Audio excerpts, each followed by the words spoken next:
Hello and welcome to the Genuine Learning blog. My name is Melisa Galasso, and today we're going to talk about a really interesting proposal that was issued by the FASB with respect to digital assets, in particular, stablecoin. This is obviously of very good, keen interest for me. A part of my doctorate dissertation was focused on cryptocurrency. Now, this is not the area that I focused on, but I do think it's an interesting interpretation. And when we think about the type of digital asset and how we classify it, this is a very important one. And so this was actually requested as part of the invitation to comment. The FASB put out in 2025 an agenda consultation. They said, hey, what should we work on? And this came back and said, hey, is there a possibility that certain digital assets like stablecoin could meet the definition of a cash equivalent as opposed to treating it more like other digital assets like Bitcoin, et cetera.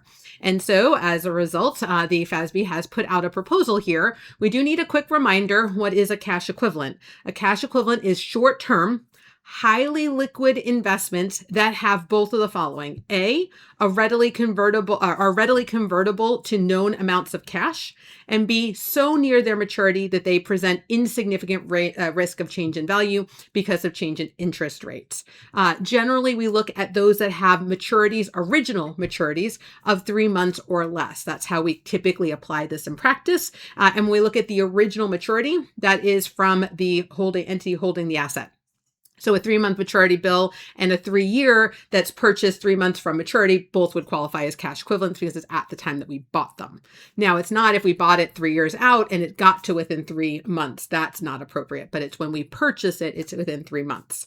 And so what are they doing? They're not adding any new guidance here. Again, this is not the first time we saw this with profits, interest, and well. Instead, they're adding to the 55, which is the implementation guidance. How do you apply the current definition we already have to digital assets? And so you'll see here that they've provided some application. In this example, which is example 2, they're looking into, again, they encourage you to take into account relevant laws and regulations.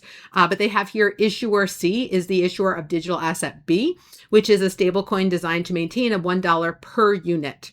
Issuer C maintains reserve assets in a segregated account related to digital asset B on at least a 1-to-1 basis relative to the issued and outstanding units in circulation in cash and U.S. Treasury bills with original maturities of 3 months or less.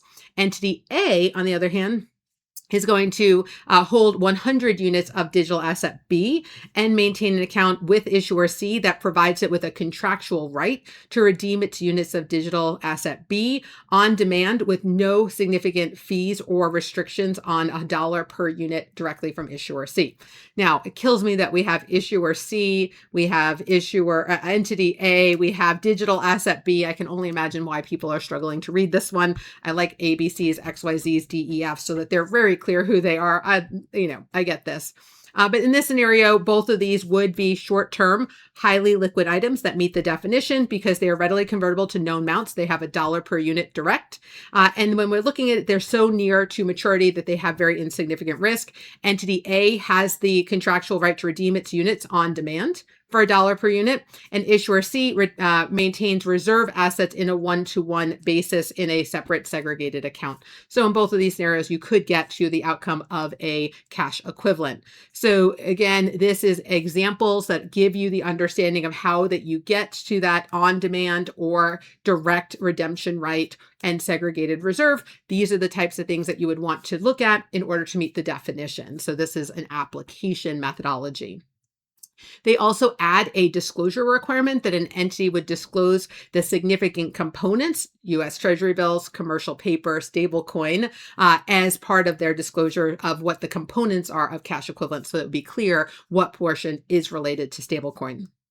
They have not provided an effective date here. Early adoption would be permitted, but it would have to be within the period that the financial statements have either not been issued or made available to be issued. So early adoption going to be allowed.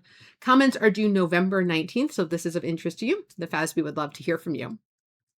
With that, I want to thank you for joining me on the Genuine Learning blog, and I hope to see you on a future blog. Have a great day, guys. Bye-bye.